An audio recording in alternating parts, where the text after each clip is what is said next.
Alhamdulillahi Rabbil Alamin.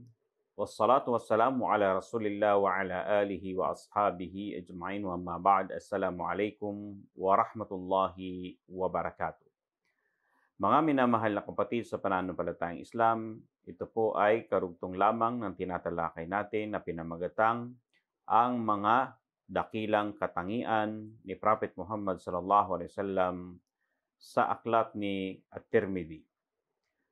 Dito po sa paksang ito ay tatalakayin natin ang kabanata na ito patungkol po sa sandalang unan ng sugo ni Allah sallallahu alaihi wasallam.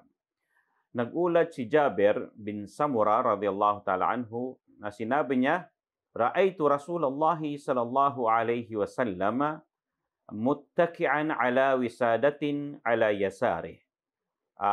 Si Jabir bin Samura ay nagsabing, nakita ko ang sugo ni Allah sallallahu alaihi wasallam na nakasandal siya sa isang unan sa magitan ng kanyang kaliwang bahagi o tagiliran. Okay? So nakatagilid siya ng pakaliwa.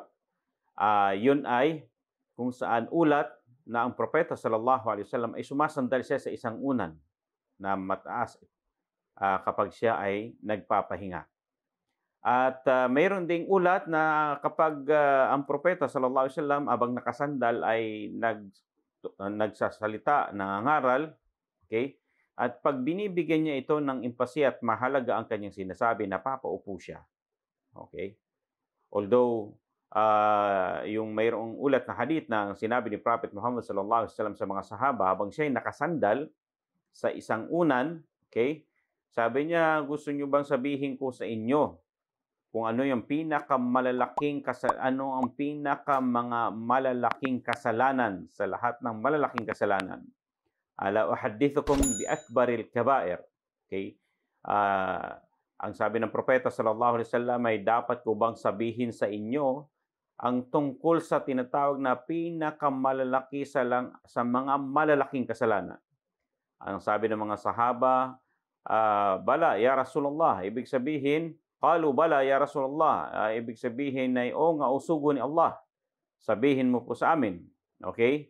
So sinabi niya, al-isyraku billah, ang pagtatambal kay Allah subhanahu wa ta'ala, wa uququl walidain, ang pagiging hindi mabuti sa mga magulang, okay, wa jalas, at dito sabi ng nag-ulat, umupo ang propeta sallallahu alaihi wasallam mula sa kanyang pagkakasandig, okay, sa isang unan. At sinabi niya, wa shahadatu zur, okay, ito yung pagsasaksi sa kasinungalingan. At ito ay paulit-ulit niyang sinabi ng mga sahaba sana ay huminto ang propeta sallallahu alaihi wasallam. So, sabi ng mga scholar, ang ulat na ito ay maari na sa isang mga mangaral ng Islam nakikipag at nagpapaliwanag ng mga araling Islamiko habang siya ay nakasandal, dahil ito ay ginawa ng propeta sallallahu alaihi wasallam. Pero para minsan may gusto niyang bigyan ng diin, iempasiya ang isang bagay, ay umuupo siya mula doon sa kanyang pagkakasandal. Okay? At mayroon pang ulat na kung saan si Abi Juhayfa radhiyallahu ta'ala anhu, sinabi ng propeta sallallahu alaihi wasallam na sabi niya, amma ana, sabi niya, para sa akin, sabi ng propeta sallallahu alaihi wasallam, fala akulu muttakian, hindi ako kumakain na habang nakasandal. Okay, so isa sa mga paraan ng propeta sallallahu alaihi wasallam ay hindi daw siya kumakain habang siya ay nakahiga o nakasandal. Muupo siya. So yun ang isa sa mga tinatawag na mga katuruan ni Prophet Muhammad sallallahu alaihi wasallam. Subhanallah.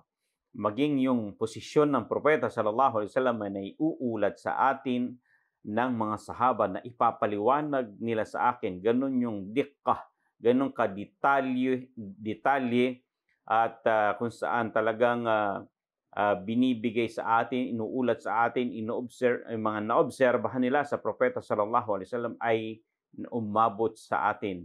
Pati itong kung paano siya sumandal, okay? At ay kung saan inulat sa atin ng mga sahaba.